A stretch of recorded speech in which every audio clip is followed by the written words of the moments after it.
What happens when one of comedy's biggest legends walks into what should have been a friendly morning show interview, only to find himself under attack from a host who clearly had her own agenda?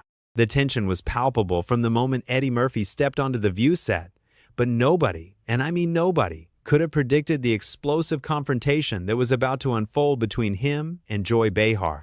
This wasn't just your typical celebrity interview gone wrong. This was a masterclass in how quickly things can spiral completely out of control when respect goes out the window. Before we dive into this incredible story, make sure you hit that subscribe button and drop a comment below because you're going to want to discuss this one with fellow viewers. Eddie Murphy had been making the rounds promoting his latest project, and The View was supposed to be just another stop on a routine press tour. He walked onto the set with his characteristic smile, greeting the panel of hosts with the kind of warmth and professionalism you'd expect from someone who's been in the entertainment industry for over 4 decades. Whoopi Goldberg, Sarah Haynes, and the other co-hosts welcomed him with genuine enthusiasm, clearly excited to have such an iconic figure on their show. "Eddie, it's so great to have you here," Whoopi said as he settled into the guest chair. "We've been looking forward to this conversation all week." "Thanks for having me. It's always a pleasure," Eddie replied, his voice carrying that familiar, easy confidence that has made him beloved by millions of fans worldwide.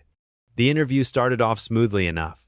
Eddie talked about his new project with passion and humor, regaling the hosts and audience with behind-the-scenes stories that had everyone laughing. His natural charisma was on full display as he discussed working with the cast and crew, sharing anecdotes that showcased both his comedic timing and his genuine appreciation for the collaborative nature of filmmaking. "You know, after all these years in the business, I still get excited about new projects," Eddie said, his eyes lighting up as he spoke. "There's something magical about bringing characters to life and hopefully making people laugh or think or feel something they didn't expect." Sarah Haynes nodded enthusiastically. "That passion really comes through in your work. You've managed to stay relevant across so many different generations of fans." "I think that's because comedy, real comedy, is universal," Eddie responded. "People need to laugh, especially in times like these. If I can provide a little escape or a moment of joy, then I'm doing my job right." But then, Joy Behar, who had been unusually quiet during the opening portion of the interview, suddenly leaned forward with an expression that suggested she had been waiting for her moment to pounce. "Speaking of comedy, Eddie," Joy interrupted, her tone shifting noticeably from the warm atmosphere that had been established. "Don't you think some of your earlier material might be considered problematic by today's standards?" The change in energy was immediate and unmistakable. Eddie's smile faltered slightly as he processed the unexpected turn the conversation had taken. The other hosts exchanged glances, clearly sensing that Joy was steering the interview into potentially dangerous waters. "I'm sorry, what do you mean exactly?" Eddie asked, maintaining his composure but clearly caught off guard by the aggressive shift in tone. Joy pressed on, seeming to relish the uncomfortable moment she had created. "Well, there are jokes in your old stand-up routines that some people might find offensive. Don't you think you owe your fans an apology for that kind of content?" "Joy," Whoopi interjected gently, trying to redirect the conversation back to safer ground. "Maybe we should focus on Eddie's current work." But Joy wasn't backing down. If anything, Whoopi's attempt at intervention seemed to embolden her further. "No, I think this is important to address. In this climate of accountability, shouldn't public figures take responsibility for their past mistakes?" Eddie straightened in his chair, his expression hardening as he realized this wasn't going to be the friendly promotional interview he had signed up for. "Mistakes? Hold on a minute, Joy. Let's be very clear about something here. I've been doing comedy for over 40 years, and I've always pushed boundaries. That's what comedians do. But at whose expense?" Joy shot back, her voice rising slightly. "Some of those boundaries you pushed hurt people. Comedy has always been about examining society, including its flaws and contradictions," Eddie replied, his voice remaining steady but with an underlying edge that suggested his patience was beginning to wear thin. "If we start censoring art retroactively based on evolving social standards, where does that end?" Joy leaned back in her chair with a satisfied smirk, clearly feeling like she had Eddie on the defensive.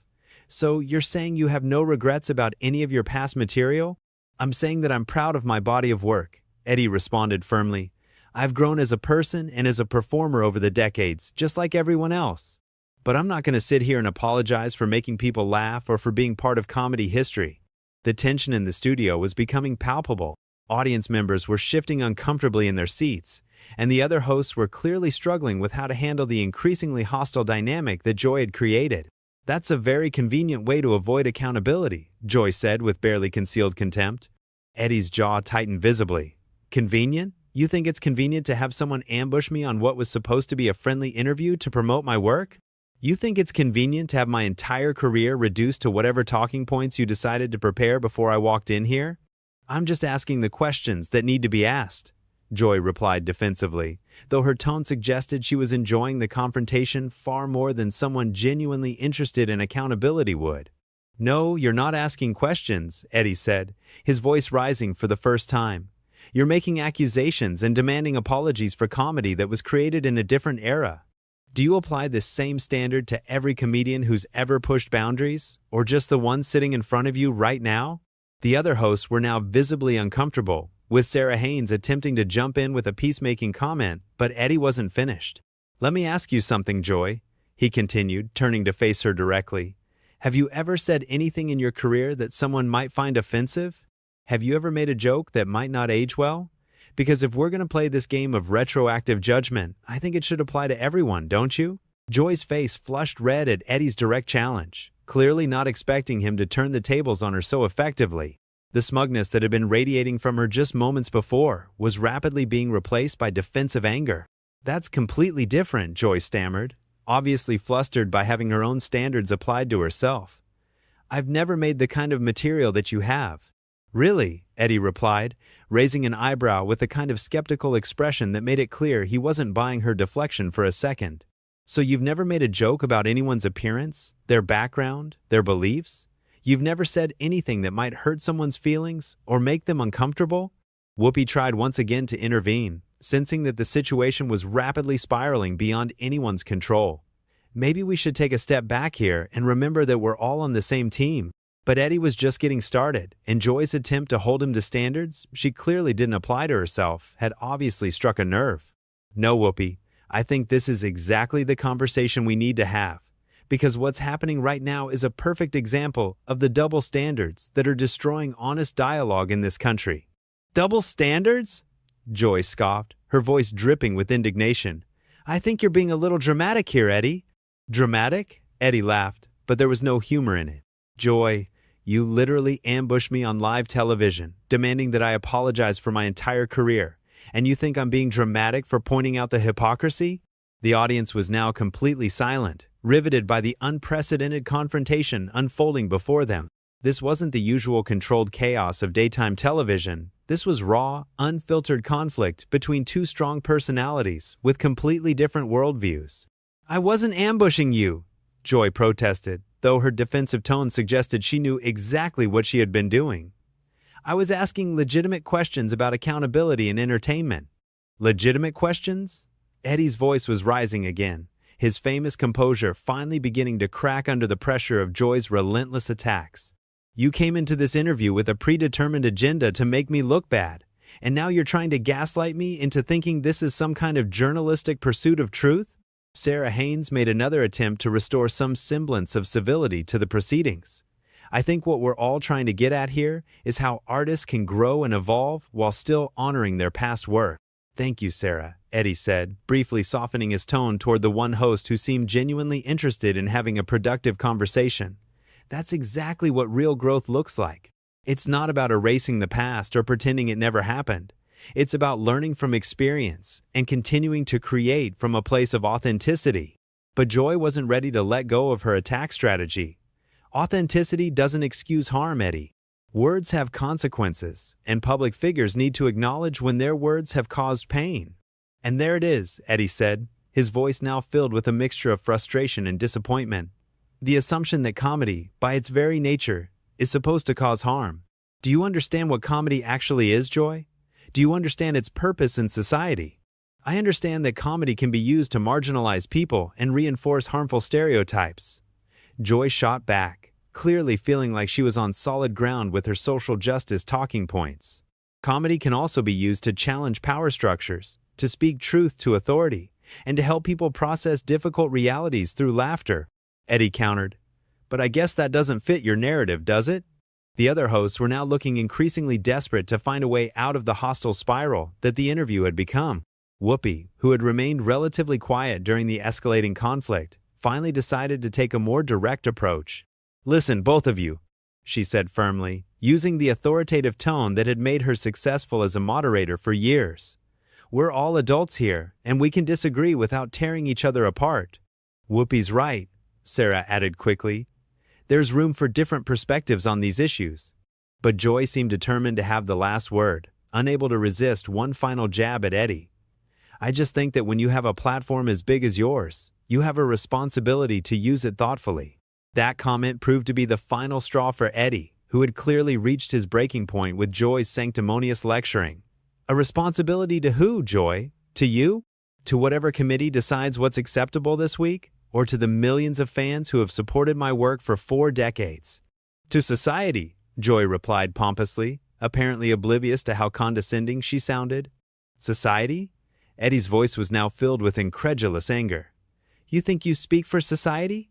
You think your personal opinion about what's appropriate somehow represents the views of hundreds of millions of people?" "I think I speak for people who believe in basic human decency," Joy said, doubling down on her self-righteous position. "Basic human decency?" Eddie repeated, his voice getting louder with each word. "Is it basic human decency to ambush a guest on your show? Is it basic human decency to attack someone's life's work without any context or nuance? Is it basic human decency to demand apologies for art that was created decades ago under completely different cultural circumstances?" Joy's face was now bright red, and her voice was shaking with anger as she realized that her attempt to put Eddie in his place had completely backfired. "I don't have to sit here and be lectured by someone who built their career on offensive material. And I don't have to sit here and be attacked by someone who clearly invited me on this show under false pretenses," Eddie fired back immediately. "Did you think I was just going to sit quietly while you tried to tear down everything I've worked for? Did you think I was going to smile and nod while you reduced my entire career to your personal grievances?" The tension in the studio had reached a breaking point, with the other hosts looking increasingly panicked about how to salvage what had become a complete disaster. The audience was sitting in stunned silence, witnessing a level of conflict that was unprecedented in the usually controlled environment of daytime television. "This is exactly the kind of aggressive behavior I was talking about," Joy said, desperately trying to regain some moral high ground in the conversation. "Aggressive behavior?" Eddie laughed bitterly. "Joy, you've spent the last 10 minutes attacking me, my work, and my character, and you want to call me aggressive for defending myself? This is unbelievable." Whoopi made one final attempt to restore order to the chaos that the interview had become. "Okay, I think we all need to take a breath here and remember that we're having a conversation about important issues." But Eddie was no longer interested in diplomatic solutions to what had clearly become a personal attack disguised as social commentary. The gloves were officially off, and Joy Behar was about to discover that she had picked the wrong person to try to humiliate on live television. Eddie stood up from his chair, his movements deliberate and controlled, but his eyes blazing with an intensity that made everyone in the studio freeze. The atmosphere had shifted from uncomfortable tension to genuine alarm as one of Hollywood's most respected figures reached his absolute limit. "You know what, Joy?" Eddie said, his voice now dangerously quiet in a way that somehow felt more threatening than all the shouting that had come before. "I've been in this business for over 40 years, and I've dealt with critics, haters, and people who wanted to tear me down. But I have never, and I mean never, encountered someone with the sheer audacity to invite me onto their show just to ambush me with this kind of self-righteous garbage." Joy shifted uncomfortably in her seat, finally beginning to realize that she might have pushed too far. "Eddie, I think you're overreacting to some simple questions." "Simple questions?" Eddie's voice exploded with fury, causing several people in the studio to visibly jump. "Simple questions? You call attacking my entire life's work simple questions? You call demanding that I apologize for making people laugh simple questions? Lady, you wouldn't know a simple question if it walked up and introduced itself to you personally."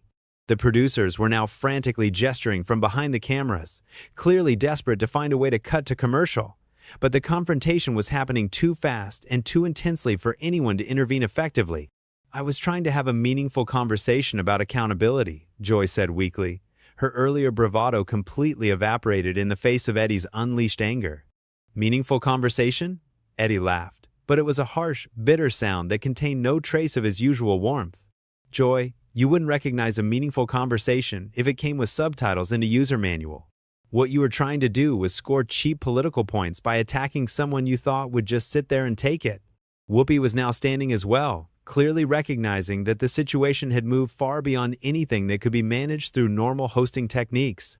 Eddie, maybe we should all just calm down for a minute. No, Whoopi, Eddie said, turning to address her directly while still maintaining his furious energy. I'm not calming down. I'm tired of calming down. I'm tired of pretending that this kind of behavior is acceptable. I'm tired of watching people like Joy turn every conversation into an opportunity to lecture and shame and virtue signal instead of actually engaging with ideas. He turned back to Joy, who was now looking genuinely frightened by the intensity of his response.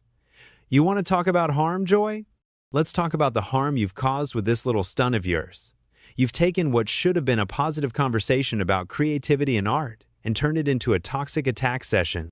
You've demonstrated to millions of viewers that genuine dialogue is impossible when one person comes in with a predetermined agenda to destroy the other person. I never tried to destroy you, Joy protested, though her voice lacked any conviction. Really? Eddie's voice was dripping with sarcasm. So what would you call what just happened here?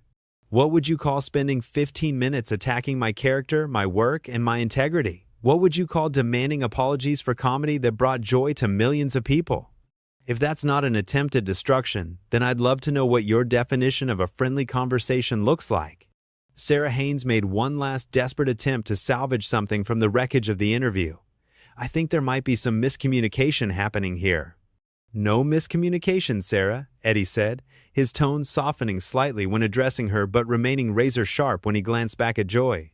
This was a very deliberate and calculated attack. Joy knew exactly what she was doing when she prepared those questions. She knew exactly what kind of reaction she was hoping to provoke. The only miscalculation was thinking that I would just sit there and let her get away with it. Joy made one final attempt to regain some semblance of control over the situation she had created. I think you're being paranoid, Eddie. Not everything is a conspiracy against you. That comment proved to be the absolute worst thing she could have said at that moment. Eddie's eyes widened with a level of fury that seemed to surprise even himself. Paranoid? He roared, his voice now filling the entire studio. Paranoid? Joy, you just spent 20 minutes systematically attacking everything I've built in my career, and you want to call me paranoid for noticing? You think gaslighting me is going to work here? You think I'm going to question my own perception of reality because you say so? The audience was now completely silent, riveted by the raw emotion pouring out of one of their beloved entertainers. This wasn't just a celebrity having a bad day. This was a master craftsman defending his life's work against someone who had clearly underestimated both his intelligence and his backbone. This is exactly the problem with people like you, Joy, Eddie continued, his voice now carrying the full weight of decades of experience in an industry that had tried to tear him down countless times. You think you can say whatever you want, attack whoever you want, and then when people respond with appropriate anger, you can just dismiss them as overreacting or paranoid or dramatic. Well, I've got news for you. That game doesn't work on me. Joy was now sitting in stunned silence, clearly having no idea how to respond to the verbal hurricane that had been unleashed in response to her attempts at gotcha journalism. You know what the real tragedy is here, Joy? Eddie said, his voice finally beginning to lower in volume but losing none of its intensity. You had the opportunity to have a genuine conversation with someone who has spent 4 decades learning about comedy, about entertainment, about connecting with audiences. You could have asked about the creative process, about the evolution of humor, about the responsibility that comes with making people laugh. Instead, you chose to turn this into a political attack session because that's apparently the only way you know how to engage with the world. He paused for a moment, looking directly into the camera before delivering his final devastating blow. And that, more than any joke I've ever told, is truly offensive. The studio remained in absolute silence for several long seconds as the weight of Eddie's words hung in the air.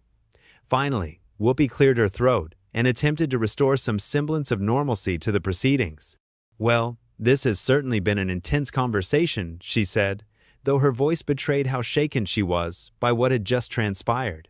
Eddie looked around the studio one final time, his anger finally beginning to cool, but his disappointment still clearly visible. It didn't have to be, Whoopi. It really didn't have to be. And with that, he walked off the set, leaving behind a stunned audience, a group of shell-shocked hosts, and one thoroughly humiliated Joy Behar, who had just learned the hard way that some people refuse to be victims of ambush journalism. If you enjoyed this incredible breakdown of what happens when someone tries to take down a legend and gets completely destroyed in the process, make sure you subscribe to the channel and let me know in the comments below, what do you think Joy Behar was really trying to accomplish with this attack on Eddie Murphy?